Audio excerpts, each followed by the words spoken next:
말씀입니다.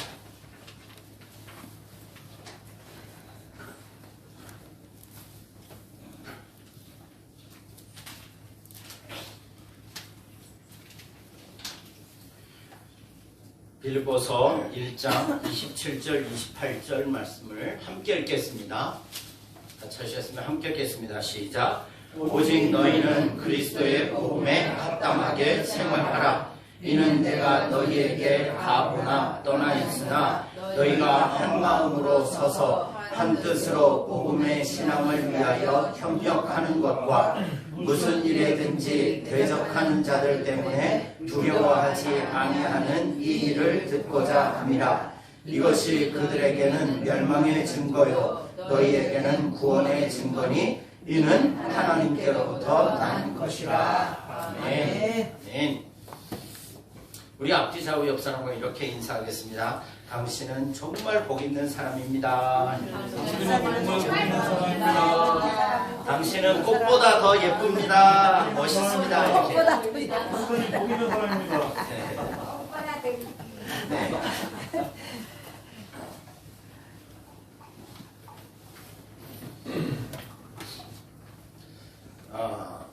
우리가 이제 오늘부터 빌립보서를 좀 이제 함께 살펴보기를 원합니다. 빌립보서 물론 뭐 다른 책들도 많이 있지만 빌립보서를 살펴보는 게 오늘날 우리가 또 신앙생활 하는 데 있어서 많은 뭐 다른 말씀도 다 동일하게 은혜가 있지만 빌립보서를 함께 살펴보는 게 좋겠다라는 그런 마음이 들었습니다. 먼저 우리가 늘 성경을 볼 때 빌립보서도 그렇고요. 모든 성경이에요. 창세기, 출애굽기, 레위기, 뭐 마태, 마가, 누가, 요한 복음도 그렇고요. 모든 성경을 볼 때 그냥 그 성경 그 자체, 그냥 그 성경만 보시면 안 되고요. 도대체 성경 66권 전체 중에 마태복음이 왜 이 자리에 여기에 있을까? 네? 왜 창세기가 여기에 있고 여호수아가 거기에 있고 뭐 요나서가 거기에 있고 요한계시록이 거기에 있을까? 이런 고민을 하면서 성경을 읽으셔야 돼요. 하나님은 하나님이 주신 이 말씀을 의미 없이 그냥 이렇게 마구잡이로 편집해 놓으신 분이 아니시거든요. 그래서 제가 다시금 이제 말씀드리는데 요즘 이제 어떤 분들은 어떤 신학자들은 자꾸 성경을 시간대별로 해서 역사 순으로 해서 성경을 다시금 짜집기를 하려고 해요. 근데 하나님께서는 이미 이 성경 66권을 정경, 그러니까 하나님이 바른 정경으로 채택하실 때 신학자들에게 하나님이 감동하셔서 그들의 모든 것들을 주장하셔서 지금의 순서대로 맞춰서 이렇게 성경을 만들게 하셨다는 거죠. 그런데 오늘날 자꾸 시간대별로 역사 순으로 시간을 맞춰가지고 막 여기저기다가 이제 성경을 끊어다가 붙이고 이렇게 말하면 뭐가 문제가 되냐면요.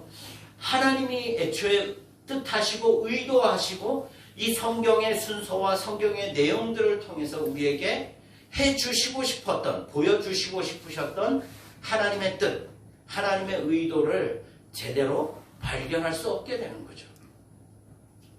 그래서 성경 66권에 지금 이렇게 이 한 권 안에 들어있는 모든 순서는 그냥 그대로 쭉 한 통으로 쭉 이어져서 봐도 시간대별로는 맞진 않지만 하나님의 의도와 목적대로 일관되게 다 이어져 있다는 사실을 우리가 기억하시고 보셔야 돼요.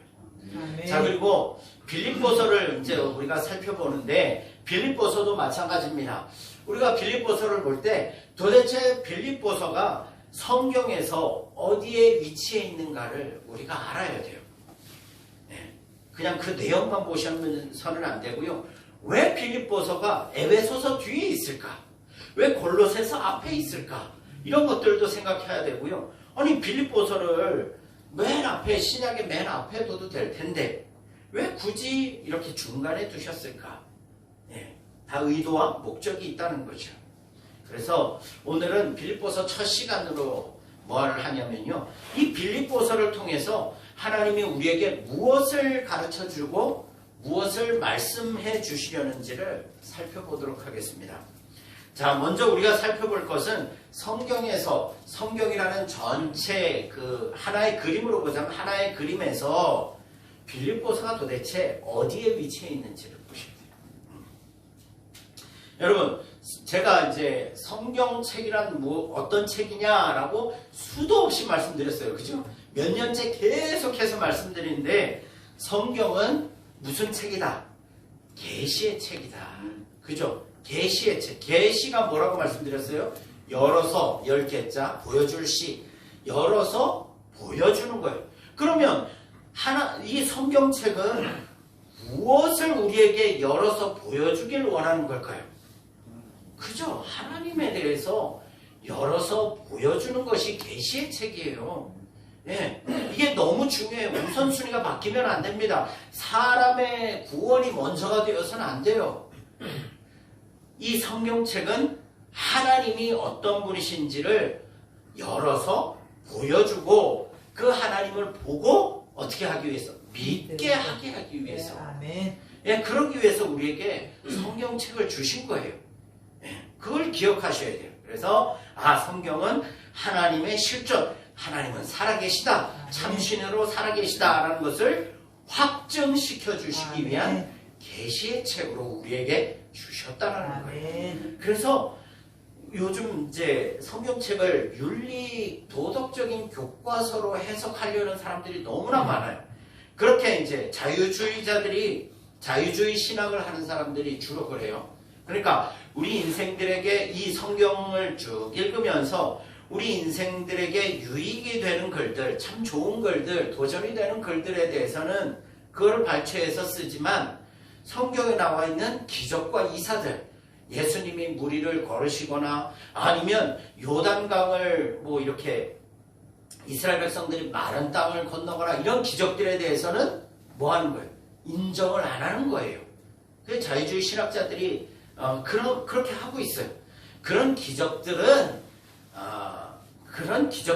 일어날 수 없는 거다라고, 그런 것들은 빼고 제외하고, 그래서 신학적인 어떤 이렇게 토론을 하자 그러면 그런 기적에 관해서는 우리 얘기하지 말자. 예, 그건 뭐 사람의 이성이나 과학적인 사고나 이런 것들로 판단할 수 없으니까 그건 우리가 의논할 가치가 없다. 의논해봐야 끝이 안 보인다라고 이미 그런 것들은 제해놓고 뭔 얘기만 하는 거예요. 우리가 어떻게 살아야 될 것인가, 우리에게 어떤 유익이 있는가, 이런 것들만 논의하자는 거죠. 이게 잘못된 신학들이죠. 자, 어쨌든 성경이라는 것은 무엇이냐? 하나님의 그 기적과 또 우리를 향한 도덕과 교훈, 윤리적인 내용들도 다 그걸 통해서 하나님의 살아계심을 확증하기 위해서 열어 보여주시는 책이 무엇이다? 성경책이다. 성경은요, 사람이 썼지만 누가 주신 거예요? 모든 성경은 하나님의 감동으로 된 것이다. 교훈과 책망과 바르게 함과 의로 교육하기에 유익하다. 이렇게 말씀하는 것. 그럼 성경은 누가 쓰신 거예요? 사람의 필체로 썼지만 하나님이 감동하셔서 하나님의 뜻을 쓰신 거기 때문에 계시의 책이라는 거죠.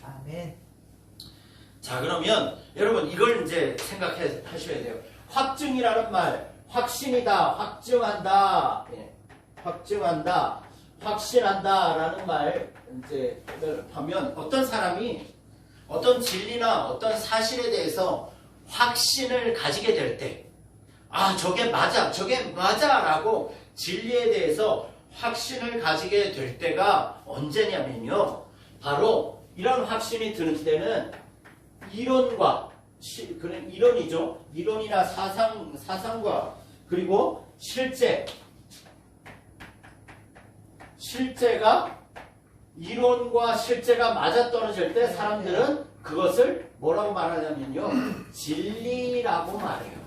진리라고 말합니다. 괜찮습니다. 이게 이거죠. 감사합니다.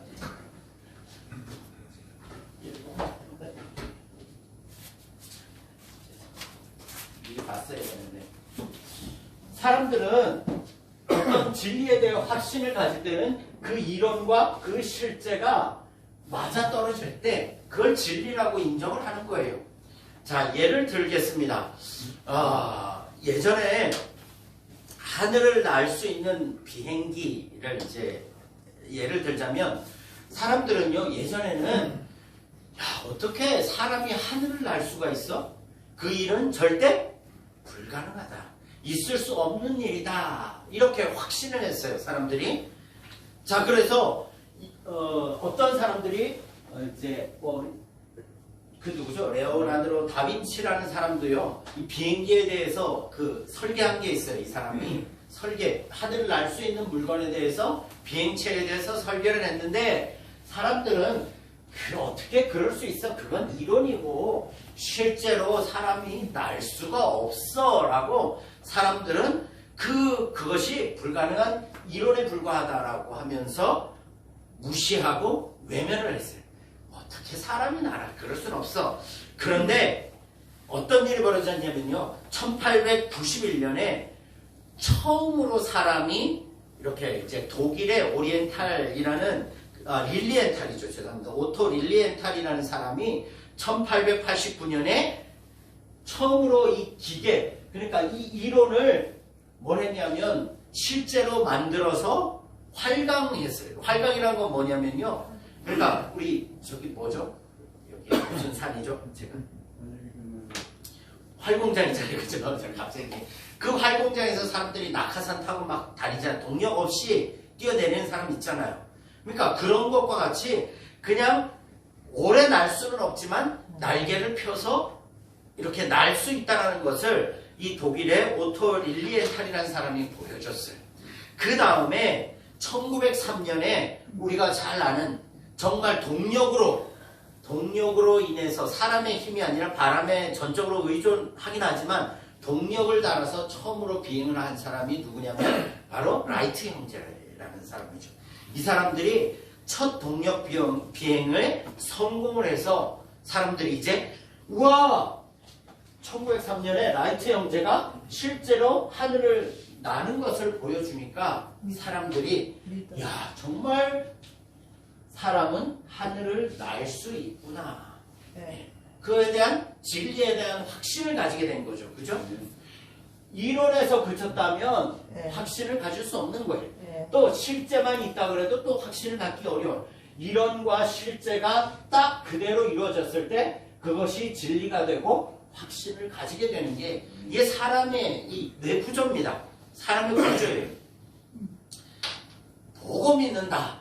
내가 그거 말로만 들어서는 안 돼. 내가 보고 봐야지 믿겠다. 그러다가 실제로 보게 되면 믿을 수밖에 없는 거죠. 뭐 이제 그런 원리입니다. 사람의 머리는 그렇습니다. 하여튼 지식은 이론과 실제가 실제로 이루어질 때 그걸 진리로 믿고 확신을 갖는 거죠.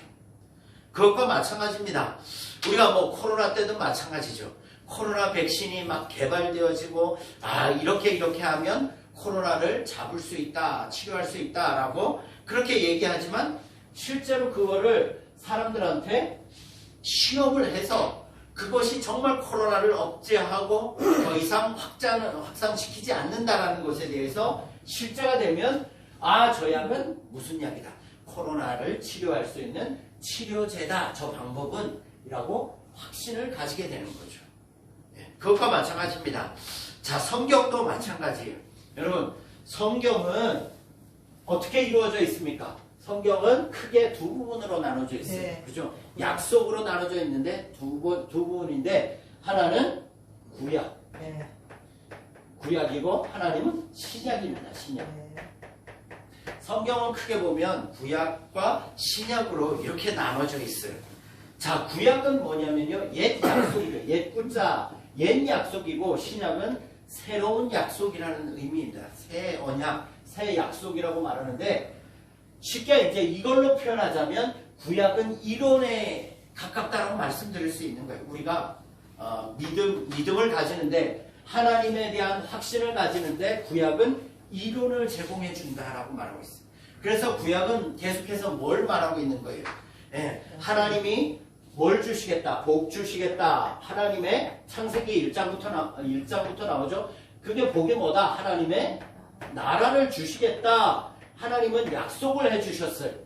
그리고 이 하나님의 나라가 실제로 이루어진 거는, 실제화된 것은 나중이죠. 그죠? 제가 이제 말씀드리는데, 하나님의 나라를 주시겠다고 말씀하고, 한 민족, 아브라함이라는 사람을 택해서 실제로 이제 이론적으로 구약에 뭘 주셨어요? 이스라엘이라는 나라를 하나님이 자손 땅 통치할 수 있는 이스라엘이라는 국가를 실제로 세워주신 거죠. 세워주셨어요. 이제 구약에.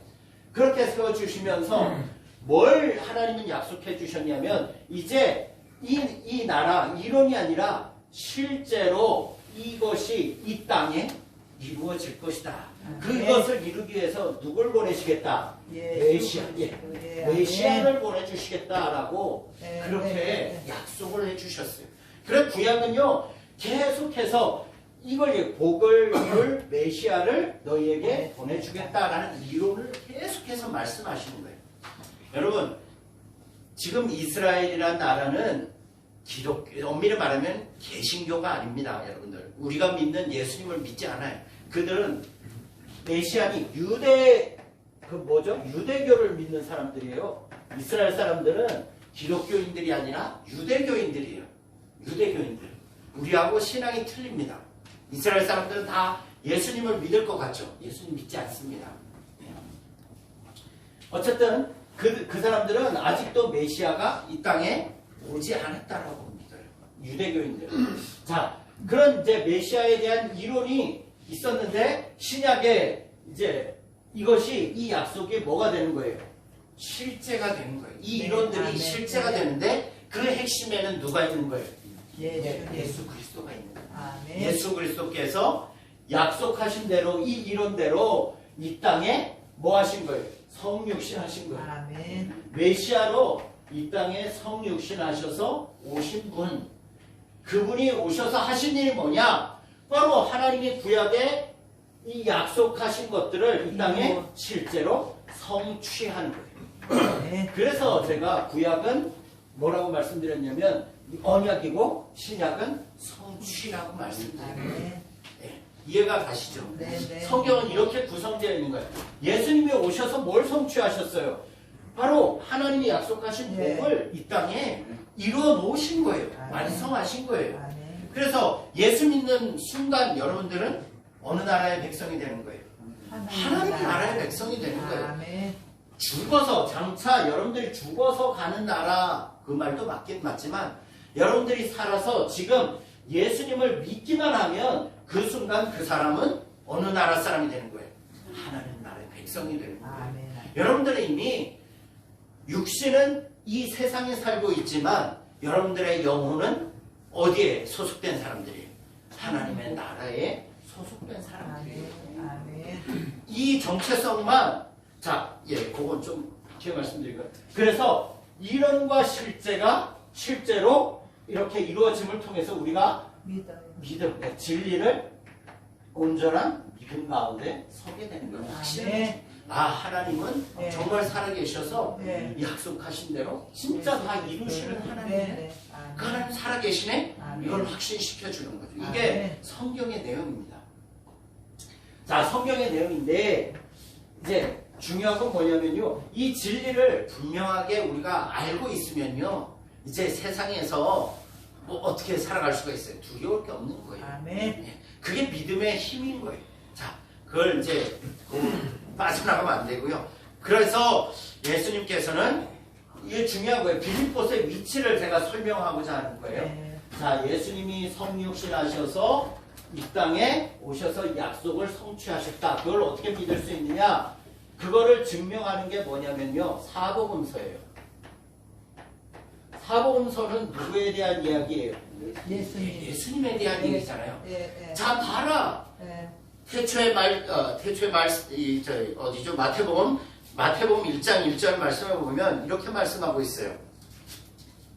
아브라함과 다윗의 자손 예수 그리스도의 계보다라고 1장 1절을 시작하고 있어요. 이게 왜 중요한지 아셔요? 자, 예수님을 누구래요? 아브라함과 누구? 다윗의 자손 예수님이다. 아브라함과 다윗은 뭘 대표하는 거예요? 구약을 대표하는 사람들이잖아요. 그죠? 구약을 대표하는 사람들이고 예수님은 그 구약의 뜻, 하나님의 뜻을 이어서 그 계보를 이어서 이 땅에 오신 메시아다라는 것을 이렇게 구약과 신약을 연결시켜주기 위해서 마태복음을 가장 먼저 신약에다 배치한 거예요. 예. 아브라함과 다윗의 자손 예수 그리스도의 계보다 시작이다라는 말이에요. 그죠? 그분이 이렇게 시작되었다. 그분은 어디서부터 시작된 거예요? 창세전부터지만 아브라함의 후손 다윗의 후손으로 오신 분이시다. 그거는 이미 구약시대 때 아브라함과 다윗의 후손으로 메시아가 올 것이라고 계속해서 예언을 하셨거든요. 그걸 확증시켜주는 거죠. 자, 그거예요. 자, 그 예수님이 오셔서 이 땅에서 뭐 하신 거예요? 예수님이 가장 많이 이 땅에서 하신 일이 뭐예요? 하나님의 나라를 선포하고 가르치셨잖아요. 내가 예수님이 가장 먼저 선포하신 말씀이 뭐냐? 자, 회개하라. 천국이 가까이다. 천국이 왔다. 천국이 뭐예요? 하나님의 나라가 예수님을 통해 이 땅에 이루어졌다라는 거예요. 그죠? 그 말을 하는 거예요. 그리고는 예수님이 공생의 33년의 삶을 마태마가 누가 요한을 보시면 33년의 삶을 사시면서 뭘 하신 거예요? 뭘 하셨어요? 그분은 철저하게 자기 일을 하지 않았어요. 자기 얘기를 하지 않았어요. 철저하게 하나님이 뜻하신 하나님의 약속과 하나님의 나라에 대해서 가르치셨어요. 그분이 사복음서에서 기록한 기적들 있잖아요. 기적들. 무리를 걷고 죽은 자를 살리는 이 일들은 다 이 땅에서 일어나는 일들이에요. 아니에요. 하나님의 나라에서 일어나는 일들이 하나님이 어떤 분이시다. 하나님이 통치하는 나라에서 어떻게 되는 거예요? 하나님이 자연 만물을 통치하시니까 사람이 어딜 걸을 수 있어요? 무리를 걸을 수 있는 거죠. 그죠? 마른 땅을 건널 수 있는 거예요. 죽은 자도 살리실 수 있는 거예요. 아멘. 하나님의 나라, 아멘. 통치가 임하기 때문에. 아멘. 그분은 창조주신 거예요. 아멘. 그러니까 사복음서는 그 이야기를 하고 있고요. 그 다음에 사복음서 다음에 사도행전입니다. 사도행전은 여러분들이 잘 아시다시피 하나님의 이 나라가 이제 땅끝까지 어떻게 확장되어져 가는가, 확장되어지는가를 사도행전을 통해서 기록하고 있어요. 땅끝까지 복음이 이 하나님의 나라가 확장되어질 것에 대해서 누구를 통해? 성령을 통해서 확장되어질 것을 기록한 게 사도행전이고요. 자, 사도행전이 그렇고요. 그 다음부터 로마서부터 이제 너무 자세하게 하는 로마서, 고린도전서, 갈라디아서까지는 뭐냐면요. 이 땅에 이제 뭐가 세워진 거예요? 예수님을 통해 하나님의 나라인 교회가. 제가 이거를 억지로 끼워 맞추는 게 아니라 에베소서 말씀을 보시면요. 에베소서에서 말씀을 보시면 에베소서 2장 말씀을 보시면 이렇게 말씀하고 있어요. 확인은 해야 될 것 같아요. 이건 너무 중요한 거라서. 자, 이렇게 말씀하고 있어요. 2장 19절 말씀을 보세요. 2장 19절 말씀부터 제가 좀 읽겠습니다. 성도들을 뭐라고 표현하냐면요. 이렇게 말하고 있어요.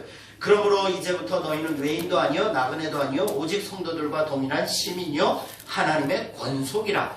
너희는 사도들과 선지자들의 터 위에 세우심을 입은 자라. 그리스도 예수께서 친히 모퉁이 돌이 되셨느니라. 그의 안에서 건물마다 서로 연결하여 주 안에서 성전이 되어가고. 뭐가 되어져 간다고요? 성전이 되어. 성전이 뭐예요? 교회를 말하는 거죠. 그죠? 예수 믿는 사람은 뭐라고요? 성전이라는 거예요. 예수님을 믿는 믿음 위에서 세워진 하나님의 성전. 22절. 너희도 성령 안에서 하나님이 거하실 처소 성전이 되게 하여 그리스도 예수 안에서 함께 지어져 가느니라. 이거 제가 말하는 게 아니죠. 구약의 하나님의 나라는 이 땅에 무엇으로 나타나냐면 교회로 나타나는 거예요. 그래서 성도가 예수님 믿는 사람이 교회고 예수님 믿는 사람들의 모임이 교회라. 그렇게 말씀하고 있는 거예요. 하나님의 나라죠. 이 교회가 무엇인지 진리로 로마서 보시면 복음의 핵심 내용을 얘기하는 거예요. 로마서, 고린도전서, 갈라디아서는 진리로 뭐 하는 거예요? 양육하는 거예요. 이제 예수 믿어서 교회가 설립이 되었고 그 설립되어진 교회가 진리로 뭐 하는 거예요? 어린아이가 밥을 먹듯이 진리로 양육되어지는 거죠. 그 다음에 에베소서는 뭐냐면요. 자, 이 교회가 무엇이냐에 대해서 분명하게 교회의 그 기원, 교회의 진리, 교회는 무엇이에 세워졌고 아까 에베소서 읽었잖아요. 그죠? 교회는 어떻게 세워졌고 무엇이고 어떤 곳이다라는 것에 대해서 에베소서는 분명하게 교회의 진리로 가르치는 거죠. 무장시키는 거예요. 그 다음에 오늘 이제부터 볼 요게 핵심입니다. 빌립보서는 뭐냐? 자, 그 교회된 사람들이 이제 어떻게 이 험한 세상을 살아가야 하는가에 대한 기록이에요. 그래서 에베소서, 빌립보서, 골로새서 여기까지가 다 뭐냐? 그걸 진리로 이 복음 진리로 이제 무장을 시켜서 어떻게 이 험한 신앙의 이제 예수님의 재림 때까지 믿음으로 살아갈 것인가에 대한 가르침이 빌립보서에 있는 거예요. 그거 기억하시고 뒤에서 제가 정리해 드리겠습니다. 그러면 보세요. 빌립보서를 통해서 하나님 뭘 말씀하시려고 하는지 이제 살펴보겠습니다. 자, 빌립보서의 기록자가 누구냐면요. 사도 바울입니다. 그 언제 썼느냐? 자, 사도 바울이 이제 1차, 2차, 3차 전도여행을 다 끝나고요. 3차 전도여행이 끝나고 바울이 어떻게 됐습니까? 예루살렘에서 감옥에 잡혀서 어디로 갑니까? 로마로 호송이 되죠. 그죠? 로마로 호송이 되었을 때 로마에서 감옥에 갇혀서 지내면서 거기에서 뭐 하냐면 자기가 세운 빌립보 교회를 향해서 글을 쓴 것이, 서신을 쓴 것이 빌립보서입니다. 네. 그것이, 그리고 대략 58년, AD 58년, 59년에 썼는데요. 사도 바울이 대략 AD 64년에 순교를 당했어요. 그러니까 거의 말년이죠. 그죠? 그 생명이 순교하기 얼마 전에 이제 바울이 누구를 보면서 이 빌립보 교회를 보면서 너희들이 어떻게 진리로 무장해서 승리하면서 살아가야 될지에 대해서 가르치는 내용을 쓴 게 빌립보서라는 거죠. 자, 그 당시 빌립보 교회는 유럽에, 그러니까 마케도니아 지역, 유럽 지역에 처음으로 세워진 교회가 빌립보 교회예요. 여러분, 제가 그림은 못 그리지만 여기 이제 요즘 보니까요, 터키가 이렇게 터키하고 여기 좀 붙어 있더라고요. 유럽대요. 여기가 그리스고 바다를 건너면 여기가 터키 지역입니다. 지금으로 말하면 터키가 아니라 튀르키예라고 하더라고요. 네. 이 터키에서 가장 가까운 마케도니아 지역, 유럽으로 갈 수 있는 가장 첫 번째, 가장 가깝고 가장 첫 번째 지역이 어디냐면 바로 이 빌립보 지역입니다. 빌립보 지역. 그래서 사도 바울이요, 하나님이 이제 아시아 쪽으로 가려고 그랬잖아요. 그죠? 동쪽으로 가려고 했는데 하나님이 어떻게 하셨습니까? 환상 중에 마케도니아 환상을 보여주는 거예요. 너는 유럽으로 가거라 라고 말을 하셔. 그러니까 사도 바울이 어떻게 합니까? 알겠습니다. 순종해서 유럽으로 건너가서 첫 번째로 도착한 곳이 바로 이 빌립보 지역이라는 거죠. 그러니까 첫 번째로 이 빌립보 지역에 갔는데 거기서 텐트를 만들고 하다가 누구를 만납니까? 자주장사 루디아를 만나서 이 루디아가 자기 집을 개방해서 첫 교회 빌립보 교회가 유럽 지역에 세워지게 되었죠. 그런데 참 이 교회는 어떤 교회였냐면요, 바울이 순교할 때까지, 그때부터 그 첫 교회가 세워지고 나서 바울이 순교할 때까지 계속해서 끝까지 선교비를 후원했던 교회. 그래서 사도 바울이 빌립보서 뒤에 보면요, 뭐라고 말하고 있냐면, 다른 교회에서는 다 이렇게 후원이 끊어지고 막 후원을 받지 못했는데 너희들은 처음부터 지금까지 나와 내 일에 협력하고 동행하고 선교비를 보내주었다. 너희들은 참 신실한 사람이다. 이렇게 칭찬을 하고 격려를 하죠. 그런 교회였어요. 그런데 이 빌립보 교회가 지금 이제 바울이 로마 감옥에 갇혀 있을 때 빌립보 교회가 그냥 평안했느냐? 그냥 막 우리가 생각했듯이 막 교회가 번성하고 막 전도가 잘 되고 성장했느냐? 그렇지 않았어요. 빌립보 교회의 상황을 보면 외부적으로도 내부적으로도 환난과 핍박이 너무나 많았어요. 첫 번째로는 외부적으로는 유대교 원리주의자들은 항상 교회들을 따라다니면서요, 교회들을 박해하고 핍박하는 일에 앞장섰어요. 그리고 이 사람들은 특별히 그 지역에 로마가 통치하고 있었기 때문에 황제 숭배 사상이 완전히 다 지배하고 있었죠. 자, 그 가운데 신흥종교, 아주 작은 종교가 하나 생겨났죠. 그럼 여러분 보세요. 생각해 보세요. 그 작은 종교, 신흥종교를 얼마나 무시하고 핍박을 했겠어요. 그죠? 외부적으로 그런 핍박들이 많았고요. 내부적으로는 또 이 바울이, 자신들의 리더인 바울이 감옥에 갇혀있네요. 언제 나올지도 몰라. 언제 죽을지도 몰라요. 자, 그러니까 어떻게 했어요? 리더가 그러니까 불안한 거예요. 막 교인들이 이 바울이 안 오면 어떡하지? 우리 교회는 어떡하지? 이제 어떻게 살아야 되지? 막 근심하고 걱정하고 이러고 있는 상황이죠. 그리고 또 어떤 일이 있었냐면요. 그 가운데서도 또 명예를 추구하는 성도들이 생긴 거예요. 내 이름을 드러내고자, 교회 안에서 나를 드러내고자 명예를 추구하고 또 이권을 가지고 교회 안에 들어와서 막 자기 이권을 주장하고, 그래서 심지어는 파당, 이 분열이 교회 안에 당파가 지어지게 된 거죠.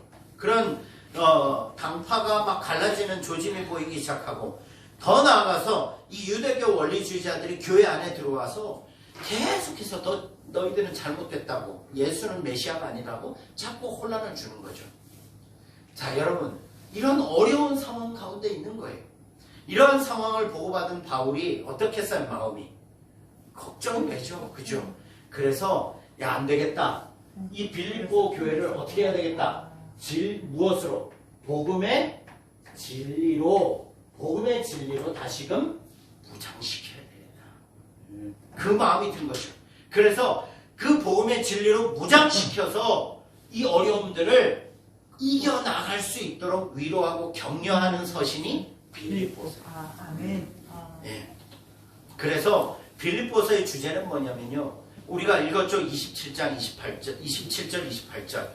오직 너희는 흔들리지 마라. 네. 그리스도의 복음의 진리에 합당하게 아멘. 생활하라. 아멘. 이게 핵심인 거예요. 그러니까 아멘. 특별히 환난이 있지, 핍박이 있지, 고난이 있지, 너희들 안에 혼란과 분열이 있지. 야, 이제 그거 다 내려놓고 복음 진리를 위하여 핵심을 붙잡자 이거예요. 진리를 붙잡자. 우리 믿음의 핵심을 붙잡자. 네. 누가 어떤 일을 하느냐가 중요한 게 아니라 누가 교회를 얼마나 돈 많이 들여서 세우고 아니면 어떻게 봉사를 많이 하고 이런 게 중요한 게 아니다. 우리에게 중요한 건 뭐냐? 우리는 복음의 진리가 중요하다. 아멘. 이 핵심을 붙잡자. 이 말을 하는 거예요. 그래서 이 복음으로 다시금 서로 협력하고 하나 되어서 진리의 싸움을 담대하게 싸우자. 아멘. 이것을 격려하는 게 바로 빌립보서 내용이에요. 여러분, 코로나 이후로요. 아까 우리 장로님 기도하셨지만 많은 사람들이 교회를 떠났어요. 특별히 어디가 떠났습니까? 젊은 세대들이 교회를 떠났어요. 교회에 대해서 실망하고 너무 권위주의적이고 형식적이고 말씀과 삶이 일치하지 않는 그러한 교회의 모습들, 특별히 목회자들이나 이런 앞에 전 지도자들의 모습들을 보고는 뭐합니까? 젊은이들이 교회를 떠나는 거죠. 자, 이런 상황, 교회 안에 정말 밖으로는 이런 어려움들, 많은 젊은이들이 실망해서 교회를 떠나고 교회 안에는 또 어떤 일이 일어납니까? 우리 교회 안에도 지금 여전히 마찬가지. 그렇게 떠났음에도 불구하고 주변의 교회들을 보면 항상 이 다툼과 분열, 교회 안에서 명예와 이권과 파당이 얼마나 정말 부끄러울 정도로 많이. 왜 그렇게 싸웁니까? 왜 그렇게 이유도 없이 목회자를 내쫓으려고 그러고 이유도 없이 서로 재판하고 교회 안에서 용서가 없어요. 한국교회 현실입니다. 아멘. 부끄럽죠. 네. 자, 이런 한국교회를 보면서 우리가 우리가 무엇을 어떻게 보고 어떻게 생각하고 살아야 될지를 이 빌립보서를 통해서 발견할 수 있겠다 싶더라고요. 그래서 우리는 이 빌립보서를 통해서 저와 여러분들 자신을 먼저 우리 자신을 복음의 진리로 다시금 무장하여서 아멘. 교회의 본질, 아멘. 믿음의 본질, 아멘. 신앙의 본질을 아멘. 정말 우리가 다시금 바로 세우는 그러한 계기가 되는 그런 마음, 그런 소망을 가지고 이제 다음 주부터 본격적으로 빌립보서를 살펴보겠습니다. 기도하겠습니다. 아멘. 하나님 아버지,